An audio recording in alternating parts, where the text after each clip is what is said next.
I am making Italian stuffed shells tonight, and these are the ingredients. It's all very simple. I'll show you a super easy and fast way to fill the shells, my homemade marinara sauce.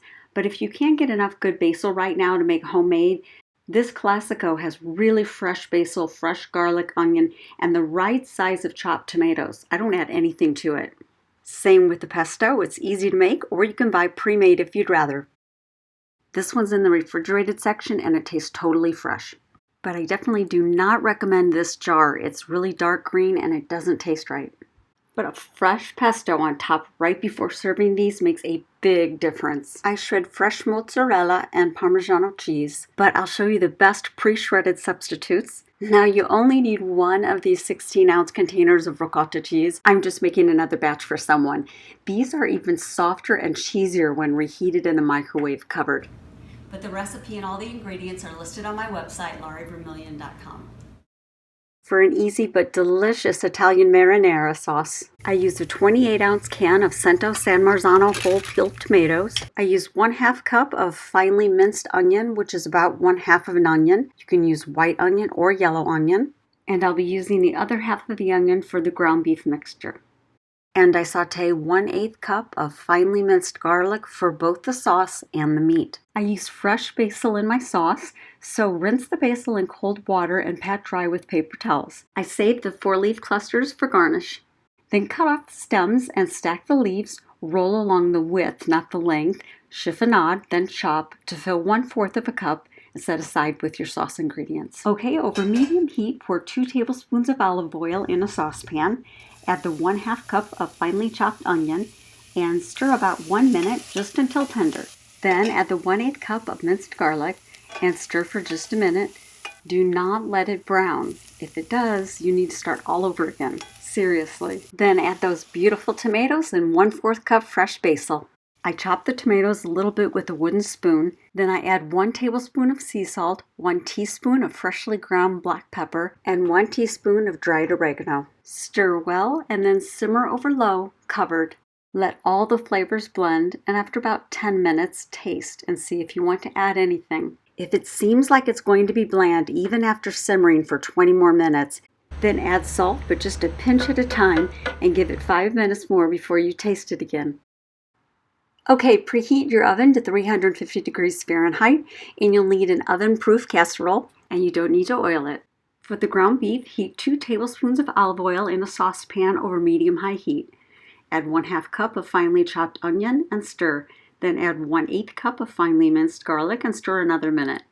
Crumble in 1 pound of lean ground beef, like an 85-15 or an 80-20. Cook until no longer pink but not dark brown.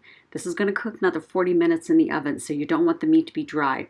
Add 1/2 teaspoon of sea salt, 1/4 teaspoon of fresh pepper, and 1/2 teaspoon of dried oregano. Stir it well, taste it, and if it tastes too bland, add a pinch of salt or Italian seasoning and taste again. Then remove it from the heat. Now to mix the fresh 3 cheese blend. First, crack 1 egg and set it aside to add at the end so that you can taste and adjust the mixture before adding raw egg. Rinse and dry a few sprigs of parsley and mince really finely to loosely fill 2 tablespoons, which you'll add a little at a time once the cheeses are blended. This is because the freshness of the parsley can be potent or subtle. Mix the 32-ounce container of ricotta cheese with 1/2 cup of freshly finely grated Parmigiano cheese. If necessary, use the shredded cheese with the least amount of fillers because you want your cheese to be really melty when baked. And the same for the mozzarella cheese. The fresh will melt so smoothly, and the bagged pre-shredded low-moisture cheese usually has more cellulose. Now it's easier to grate if you refrigerate it right until ready to use. Now add the 1 cup of mozzarella cheese and 1/2 cup of Parmesan cheese to the ricotta cheese and about 1 tablespoon first of the parsley and mix really well. Then taste. You probably don't want to add salt because the Parmesan cheese is salty, but if it needs something more, add a pinch of the parsley, mixing very well and retasting. Remember, it's going to have the pesto on top when serving. Then add the egg and really blend completely. Then we're going to set this aside and boil the shells just a bit. Fill a stock pot 3/4 full with cold water, and when it boils, add 2 tablespoons of sea salt and stir. Reduce the temperature to medium, then carefully add the jumbo shells and stir gently, making sure they're all under the water. Check and stir every minute until they're cooked al dente.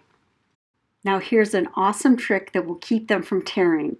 Instead of draining through a colander, fill a baking pan with cold water and use a slotted spoon to carefully remove the shells and separate any that are stuck within one another. Now we're going to stuff them and get them in the casserole.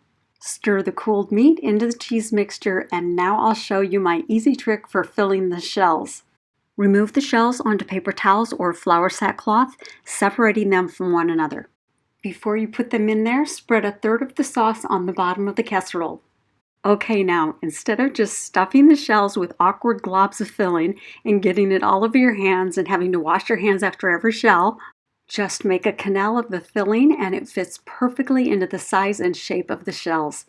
This is really easy to do by rolling a regular tablespoon against the inside of the bowl towards you.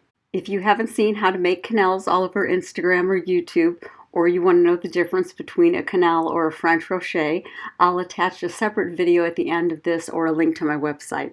Now my meat and cheese recipe fills 2 dozen shells, plus I have 4 of these left over for an individual casserole. I also have an extra dozen shells here, so like I said before, I can make an extra batch. Now I spoon a third of the sauce on the ends of the shells and save the last third to have warm for plating. Then cover it with aluminum foil and bake in a 350-degree oven for 40 minutes.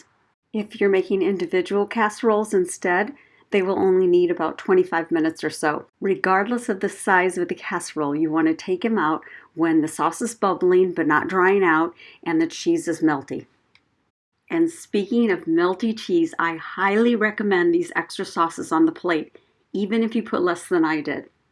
Because when you run a bite of the shells through the different sauce combinations, it's a flavor game changer.